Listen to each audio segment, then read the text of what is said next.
without further ado, I'm really excited to introduce our first speaker of the day, Thenmozhi Soundarajan, who is a is has I've had such an amazing time getting to know and learning from over the past few weeks leading up to the festival. Thenmozhi is a Dalit American artist, technologist, and the executive director of Equality Labs, an art and technology startup supporting South Asian religious, cultural, and genderqueer communities in the United States and South Asia. Through her work, she organizes communities to fight impunity, state violence, anti Blackness, caste apartheid, and religious intolerance. Her work has been recognized by the Robert Rauschenberg Foundation, Producers Guild of America Diversity Program, and the Museum of Contemporary Art and Magnum Foundation. With that, we're going to turn over to Thenmozhi's talk, and we'll be back afterwards for some Q&A. Please drop your questions into the chat. We'll try to get to as many as we can.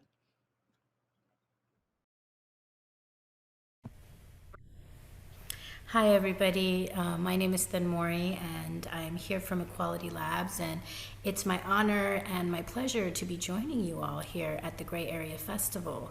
And, part of why I was so excited to be able to help kick off the conversations today about the worlds that we want to build, whether virtual, material, or spiritual, is because I think that, what we imagine really matters. And, in the work that I do, both as an activist and as a technologist and as a futurist, I find that most people cannot begin to fight for freedom because they cannot imagine themselves to be free. And as a result, what we do in the imaginary is so crucial. And what I think is so profound at this moment is that at a time when we are facing multiple crises and we are seeing, big tech amplify violence because of those crises, that instead of us pausing and taking a moment to reflect about where we are as a species and the kinds of tools we need to bring in another way forward, we are seeing a doubling down of violent approaches to technology and world building. And I think there's no bigger, example of this as the current discourse around the metaverse. And for folks who don't know the metaverse, no, I'm not talking about the multiverse as seen by DC Comics. But I'm talking about this notion that the next phase of the internet is going to be one where there is a shared virtual environment that, from infrastructure to interactivity is one in which we imagine this to be another, possible place that we will engage as a species with each other and conduct all of the aspects of society within it. And, the thing I was so troubled by is that the announcement of the metaverse wasn't just that the metaverse is the next future and this is where we're going to be, but that it was actually coming from companies like Facebook and Mark Zuckerberg's great ambition to have Facebook be the center of the metaverse, whether it's his investments in, thousands of engineers in Europe or the aggressive rebrand that they're making to move beyond the social media platform world into the building of this new augmented reality of the metaverse. And the thing that struck me about it is that all of the people that were talking about the metaverse were white cis men in Silicon Valley, many of whom really should not be building any tech at all at this point. And, and I think that in many ways, what we need to do is have a whole reset in terms of the ways that we look at and build technology, because how we're doing it right now is not working. And when you take into, for example, something like Facebook, Facebook is a company that was built by college grads at Harvard to basically, pick up hot chicks, right? That is not, and then this platform was further invested in by the CIA, because when you map social networks, you create a lot of intelligence that's useful to weaponize for the state. And this platform then was created without any of the cultural competencies or relationships of consent or processes of co-designed and equitable sharing of knowledge and profits and data in the global south. and essentially created without ethics for the sense of profit. And I think that what has been begotten from this terrible process is, the widespread decimation of multiple democracies in the world. And to me, that is so striking that, if I were, in charge of a multi-billion-dollar company that happened to be responsible for genocides in Myanmar, a social media war in Syria, the imminent genocide that's happening in India, and a coup in the United States, I would, for one, perhaps not invest in a PR rollout that says we're going to be building more tech that is thoughtless and not responsible or accountable. I would actually maybe say I should stop. And as a Buddhist, I think that's a very profound thing to say. We don't have to continue in mindless ways. We can actually pause and reflect. And, for me, I think that it's important when harm is done that we don't just ram through the harm. We have to sit down and be able to process both what was lost and also create space for those that have been harmed to help envision what would restore themselves. And I think in all of the aspects that we see when we're looking at big tech, that is not happening. And I think that we have an opportunity with the metaverse conversations to pivot the conversation differently. Because even with big tech is representative of many iterations of technological development that has been ushered in by white supremacist institutions that have not served the species, but has served, the few at the top to exploit the many at the bottom. So whether you're thinking about the development of the gun or the Industrial Revolution and extractive economies, what we see is that tech without intention, without an understanding of impact and assessment, continues to create radiating cycles of pattern and violence. And as someone who is, a daughter of people who've been caste oppressed, I am a Dalit, and, in our context in South Asia, our big intersectional system that we deal with is the caste system. And, just like in the context of race where you're dealing with white supremacy, we deal with Brahmanism, the people who developed the scriptures that basically enslaved our peoples for many years. And what I've learned is that you can't actually begin to imagine radical futures until you slow down and examine where in you have you experienced intergenerational trauma and violence from structures of exclusion. And I think that we are in a reckoning that understands that the tech that is being pushed forth by capital, that feels too big to fail and that can never be stopped, actually can be stopped.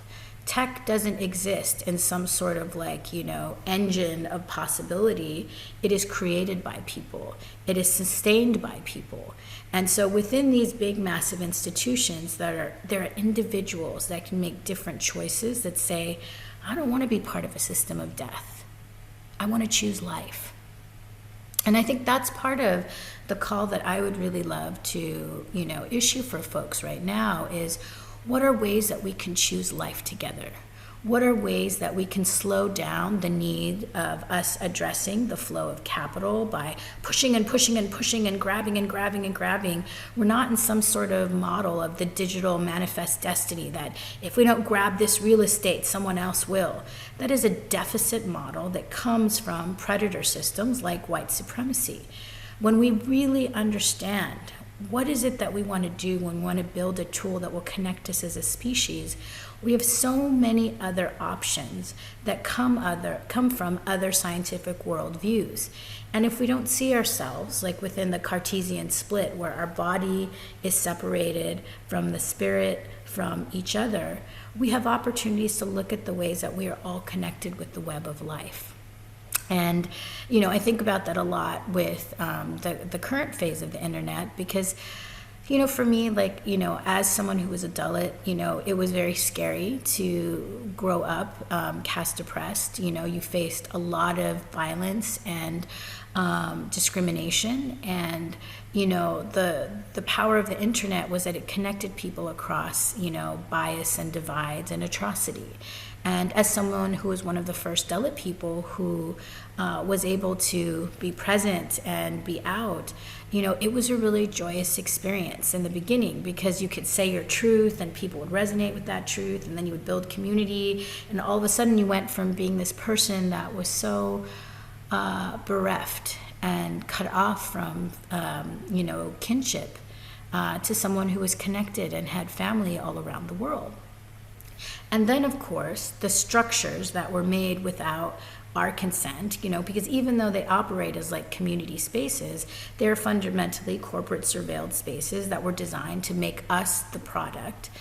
What we saw is this like wonderful community space eventually become what it was meant to be, a place that harvests us, harvests our data, and polarizes us, and really actually connects us in a false sense of community.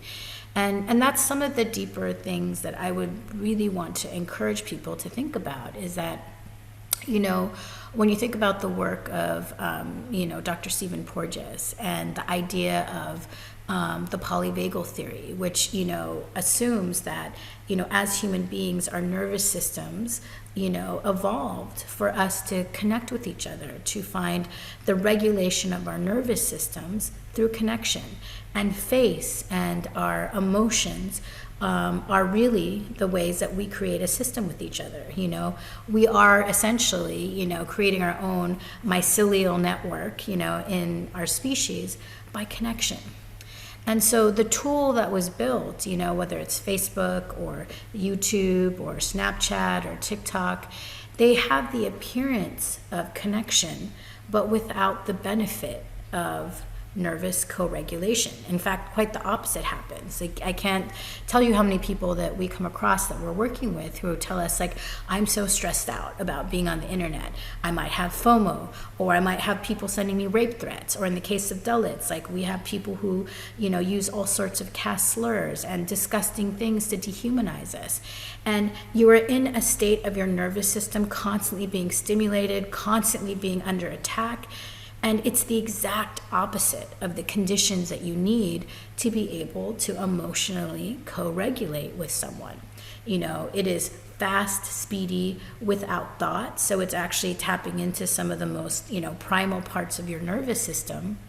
And what we see as a result is that people are increasingly polarized, particularly as they're abetted by algorithms that are biased and benefit from us being in filter bubbles where they can shape us, tame us, and ultimately make money off of our demise.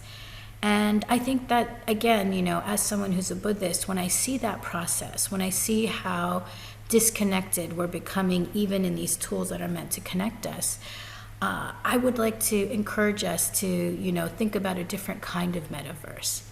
And in Buddhism, there's this idea of metta, which is like loving kindness.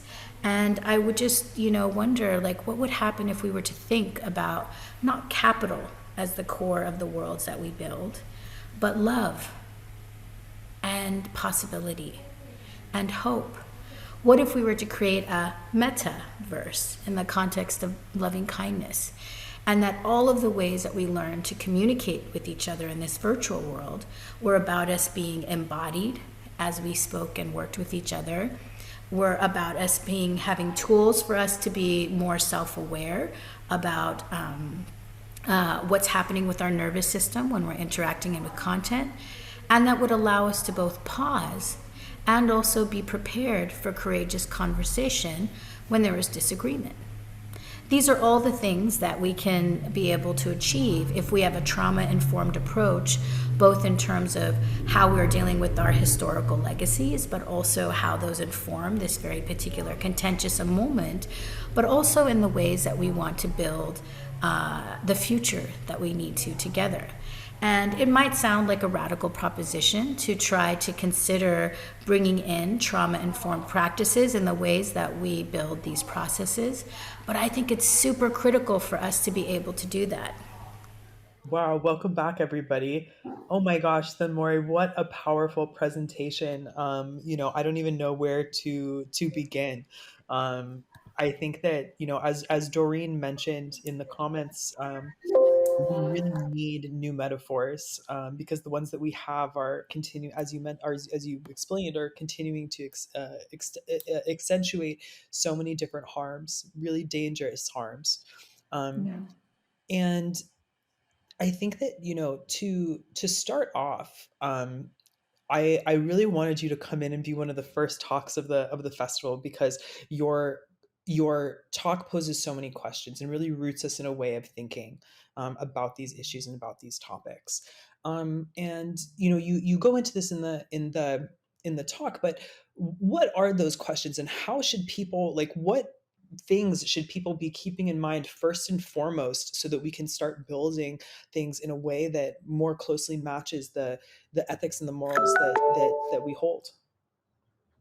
Well, I think what's really important is that we don't give in to the crisis of imaginary that capitalism really puts us in, which is that these processes, these companies are too big to fail, and that we have to be on their timeline, their design protocols, and their delivery of services and product without question.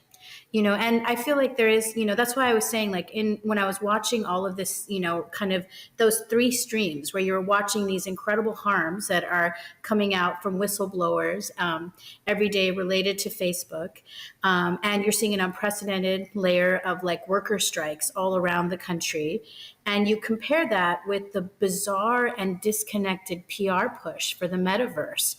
And it's just like there's such a dissonance. Like, our species is really at a level of crisis. We cannot continue the way that we've been going to this point. And I feel like the people who have caused harm are not listening. Frankly, like, if I was Mark Zuckerberg, I would say, time out. I need to be in a room with no internet and no other digital protocols for like 2 years, and reflect upon the fact that the tech I created has brought multiple democracies to heel and have abetted genocides and coups, not the least of which is in our country. Why on earth would someone who has created tech that has such severe consequences then be leaning into a new direction of the metaverse? I find that so absurd. And yet we've seen that over and over again from white supremacy, whether it's the extraction economy or the ways that we even hear the language of manifest destiny. It's like there's the only thing we could do is colonize Mars. The only thing we can do is desecrate, our landscape, and to do this with our etheric realm, with the ways that we would imagine and put ourselves into virtual space with each other. And I think, what we need to do is stop pretending that white supremacist technology is the only scientific worldview that we can actually draw upon to build species level technology. And I think that's part of the questions we need to really start to ask ourselves, is that the Cartesian split that informs so many of the ideas that are behind Enlightenment informed scientific methods is not the only worldview game in town. And so I'm just wondering if we slowed ourselves down, took a pause, and said, what other worldviews that look at connection, that look at the self, that look at what interconnectedness means for us as, individual beings, to the species, and to existence, can we draw upon to create models for our tools? And I think that requires a huge reset, and I think, Doreen, before you were talking about, like, I really hope that we're in this moment where we stop seeing, stuff being driven from the global north. And I was like, absolutely, the answers for what the species needs is very abundantly shown that it cannot be developed in the global north. We need to unleash creators and dreamers and architects from the global south that intimately have a very different worldview about what connection means and can dream differently, you know? And I imagine, like, what if the metaverse was like developed by witches and dreamers and, single moms who, lived in villages? What would that metaverse look like? I don't think we need another disaster that we've seen social media beget for us, you know? Absolutely. And I also think that, taking that into account also requires asking, in a way, who gets to design, if that's the proper word for it, who gets to design the future? Who gets to design how the future looks like, right?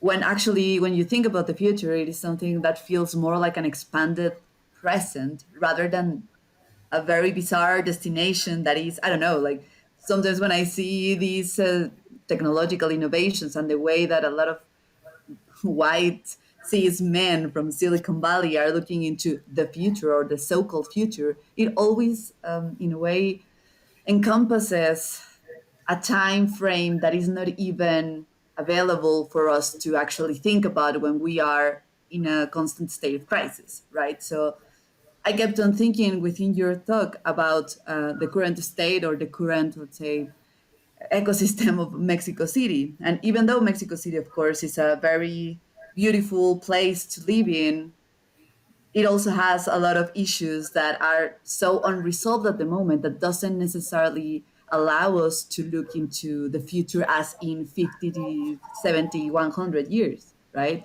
So how are we going to build that future if we cannot envision that at the moment?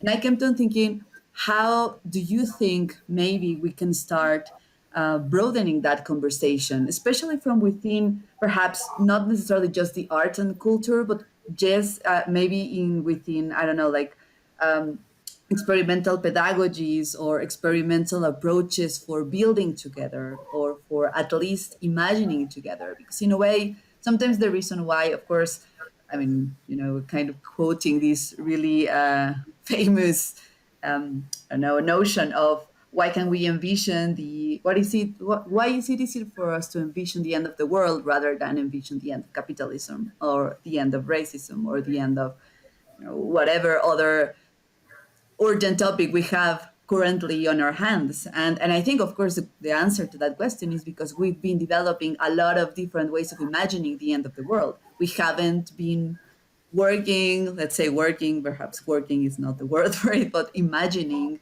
the end of other things that need to end earlier than the end of the world. I don't know. I mean, I am just curious on what's your perspective on how or where should we maybe start fostering these conversations? Perhaps it's not necessarily just the arts and culture, but other places as well. And I don't know what's your perspective on that, or your experience, of course, on that.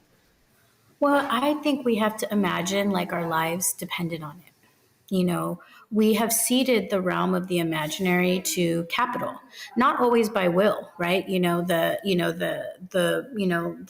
powers of white supremacy and colonialism is such that they asserted their imaginary on multiple worldviews for, centuries, right?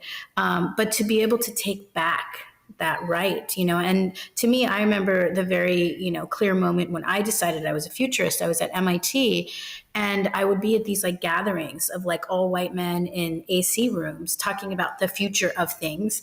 And I was like, how do they know the future for, a single mother in a village in Bihar? How on earth would they know when they've never stepped on the soil? They've never smelt the air and touched the leaves and the trees that she knows. It's like utterly absurd. But in order to be able to bring parity to the imaginary, we need to start looking at futurism as a decentralized participatory process where lots of different people in lots of different fields can start to dream. And dreaming is actually much harder in a time of grief, right? When we have just come out of the pandemic and numerous countries are facing, authoritative regimes and, the incredible loss of life and instability at this moment, it feels like dreaming is the most luxurious thing to do. But in fact, we are kind of trapped in the nightmare of capital. And so there's a very specific decision we have to make to say that path is not ours. You know, that is like one idea I always had when I was in the pandemic is like, how did I get stuck in this timeline? Somewhere there's a happy Thenmozhi in another multiverse that is living without a pandemic. But I actually think we have to take those tools of being able to say, this is not the timeline we need. Let's imagine what that other is. And I think sometimes when you think about big institutions, like whether you're thinking about intergovernmental organizations or you're thinking about, nation states, it feels so hard to detach from those violent nightmares. But I think you begin small, because I think the imaginary and a radical imagining, it's like a muscle. It's as much like process as it is practice. And sometimes when people are grieved, like, it really just shuts you down. So I think we need like a radical practice of making, even if it's small things. I'm going to make, tools for a world that has, looking at ways of like living in a solar punk world. What do they wear in terms of hats? What does a world that's already had collective labor look like? What are the kinds of companies that form? What are the clothes that you wear for variable climate in volatile climate conditions? And in that, I think that making itself actually is a way to restart your own engine of joy and to be able to start to see possibility. So my sense is that it's not going to there's not going to be one person that drops, here's the manifesto for the future, let's roll with it. We already did that with like the modern version of futurism. And that's like not the one that we want. What we need is lots of decentralized futurisms where people are exploring and building alternatives out of the ashes of what we're seeing of a failed system. But we don't have to stay in those failures. We need to begin, micro experiments that then, like fractals, can become bigger and bigger as we see successes, as people start to see new ways of interacting, building social relationships and economic relationships, and also, knitting back consent into all of those different realms that we interact with. Because part of what's broken right now is we live in a society without consent. We didn't consent to the rape of the earth. We didn't consent to the exploitation of our labor. We didn't consent to colonial borders that limit migration when people have migrated for many years across land masses. So to reshift, we need to trust ourselves that we can dream ourselves and heal ourselves. And that's a very different kind of protocol than what's coming out of venture capital, which is, the scarcity model. Like, we have to do the metaverse. Whoever builds the metaverse first is going to be the one that controls it. I kept thinking of, like, as I was reading some of those screeds, I was thinking about like the Eye of Sauron, one ring to rule them all. It was like one metaverse to trap us all, and what we would see is like, these very, it was reminding me of that like Pink Floyd lyric, you traded hot ashes for trees. We don't need connection that is false. And we don't need hollowed out versions of what true true interconnection can be, when we can take a little bit of a slower time and bring more voices to the co-design table and experiment to creating, like in the Buddhist sense, a metaverse, a place of kindness, a place of empathy, and a place of consent and joy. Absolutely. I think it's such a beautiful sentiment, and it's something that I've been thinking about a lot. I do a lot of work with NFT artists and in the kind of crypto community where these sorts of conversations just feel so like intense, because something is changing. There's a moment where people feel like there could be a rewrite of a certain protocol, and what we're seeing instead is just the same kinds of exclusionary practices that are rooted in capitalist extraction just pervade again and again and again, and become more cemented in the protocol. And one thing that I've been arguing for since the very beginning is that we can't have an NFT economy that's rooted in a marketplace.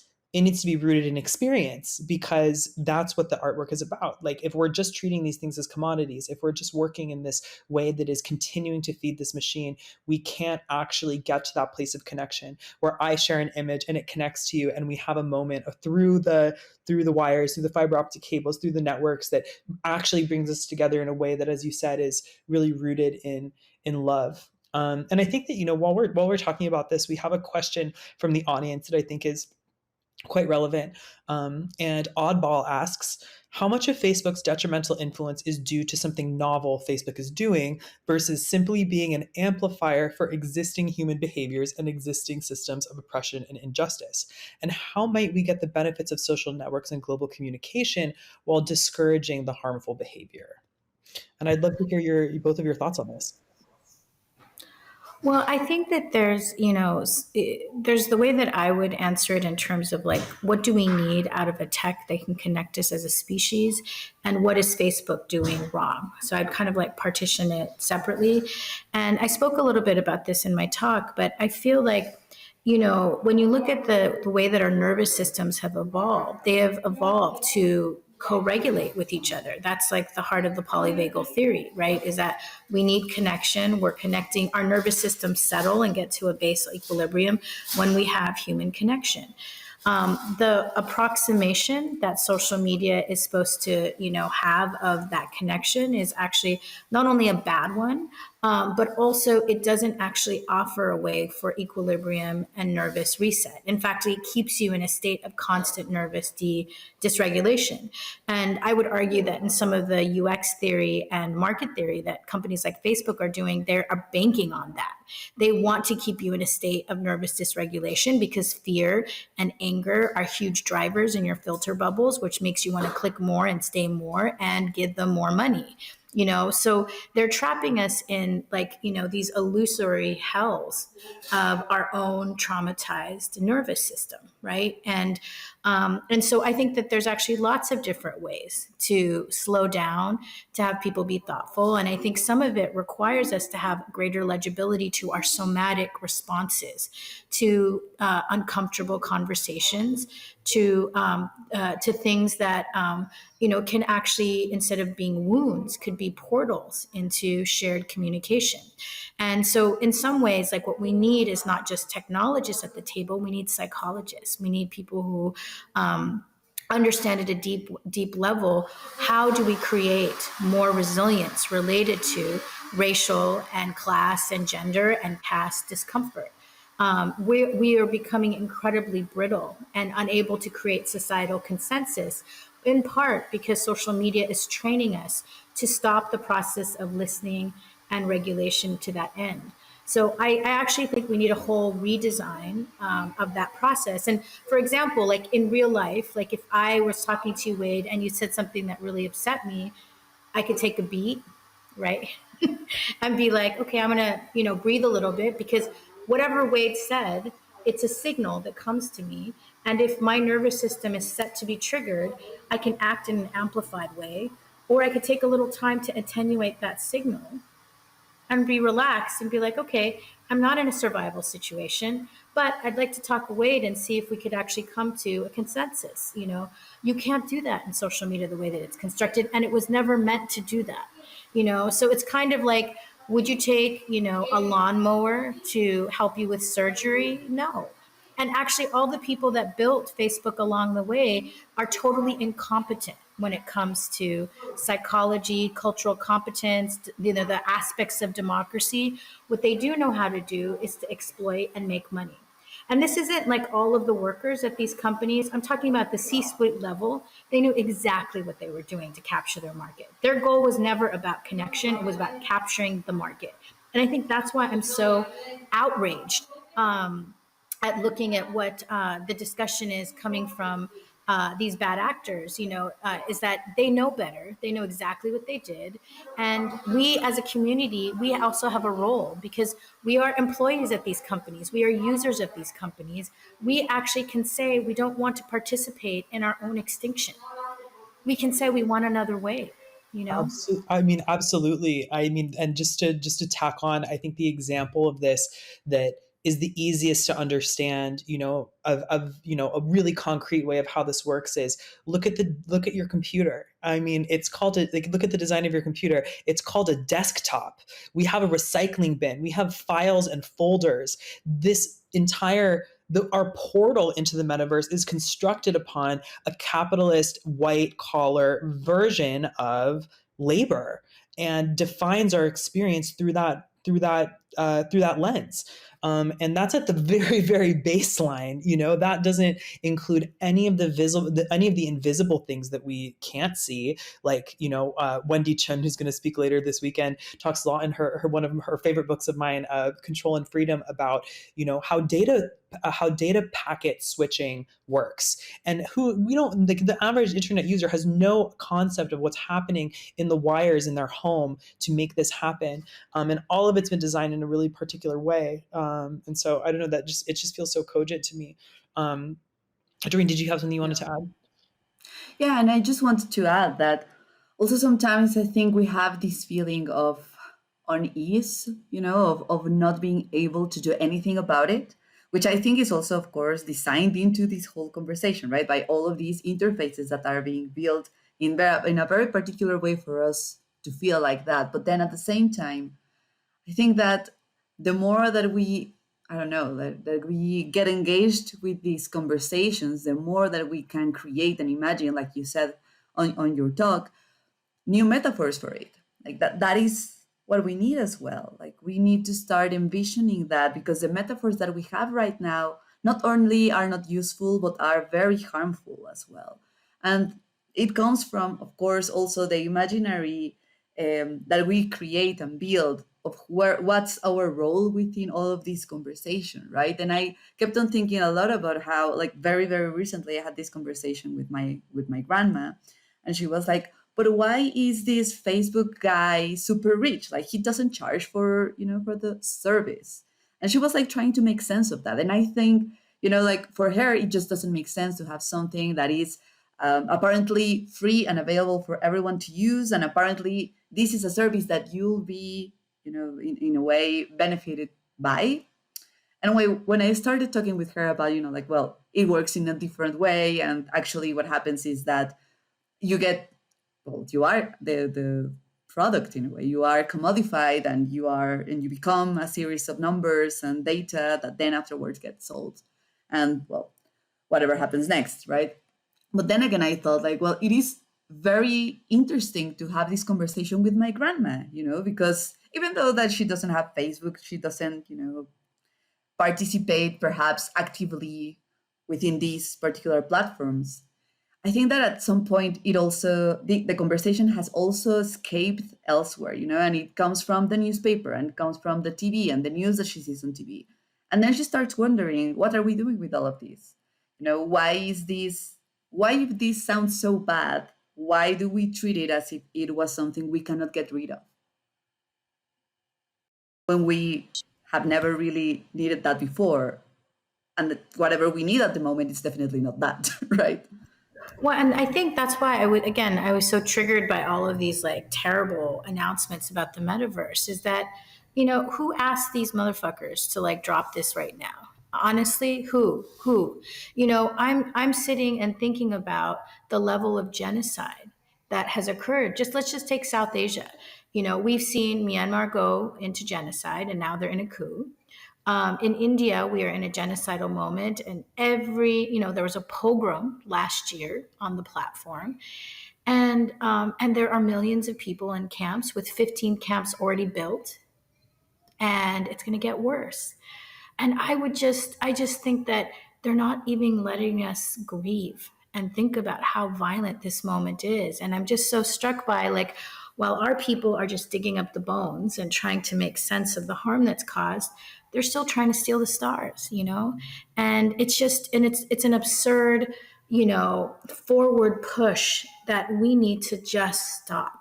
And, I think that, this is a really great place to think about Resmaa Menakem's work, where he talks about white supremacy being white body supremacy, where there is a lived, somatized experience of trauma that, racially oppressed people face, but also so do white folks.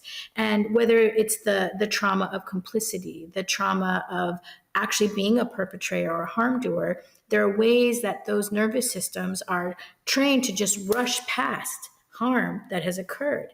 And I'm really asking for people that are in those companies, you cannot keep working for these companies that they destroy our earth and destroy our democracies.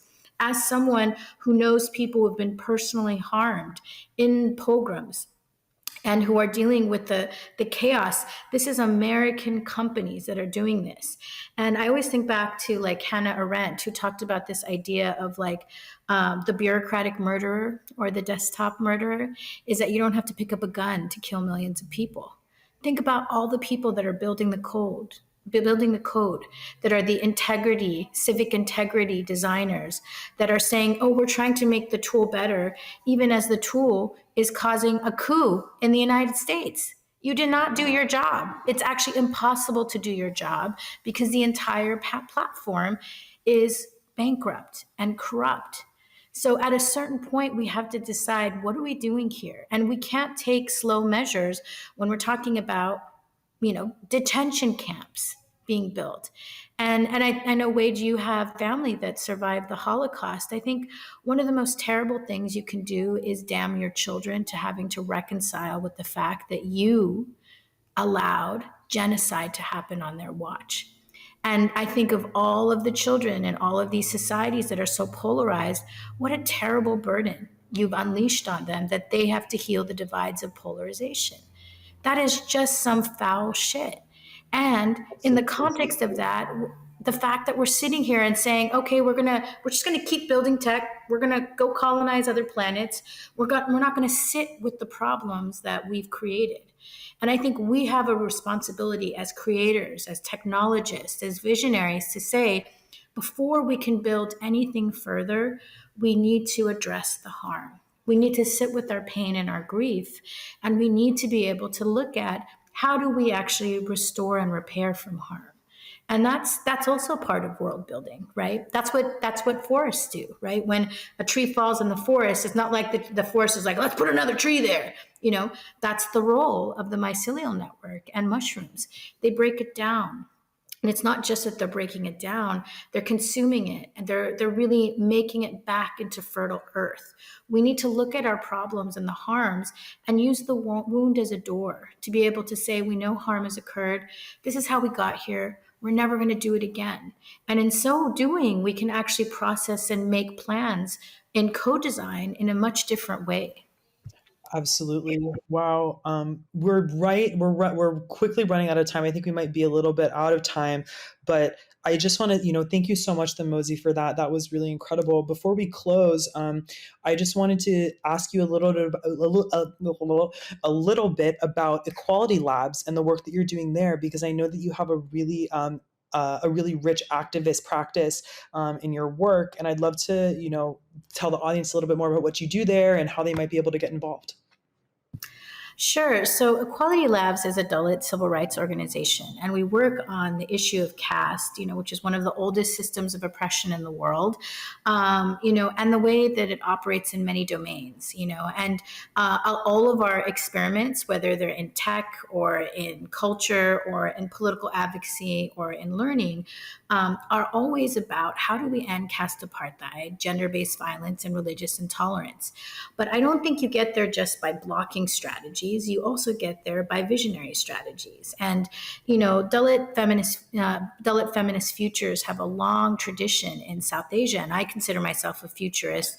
And many, many Dalit thinkers, have always tried to imagine a society that was free of caste. And, there was this really beautiful thinker named Guru Ravidas who imagined a world where nobody, a city called Begumpura, where nobody was hungry and people walked hand in hand and women were free, as were people. And there was never an empty bowl because everyone was fed and comforted. And I think that whether it's that moment there or the way that I see the radical Dalit feminist survivors imagining a world without rape and thinking about how we can return consent to all of the domains that we operate in, our work in Equality Labs is really about that. And so there's advocacy, there's technology development that we do, and culture shifting, because this is a time when we need dreamers. And when you think about caste, it impacts over 1.6 billion people in the world. It's one of the largest intersectional systems of, structural exclusion. And so we do our best to platform Dalit people into many different arenas. In my work, I'm both an artist and a technologist. And so I create art and look at ways we might be able to address these issues But I think for folks that want to get involved, you can always catch us on equalitylabs.org or catch us on Instagram or Twitter.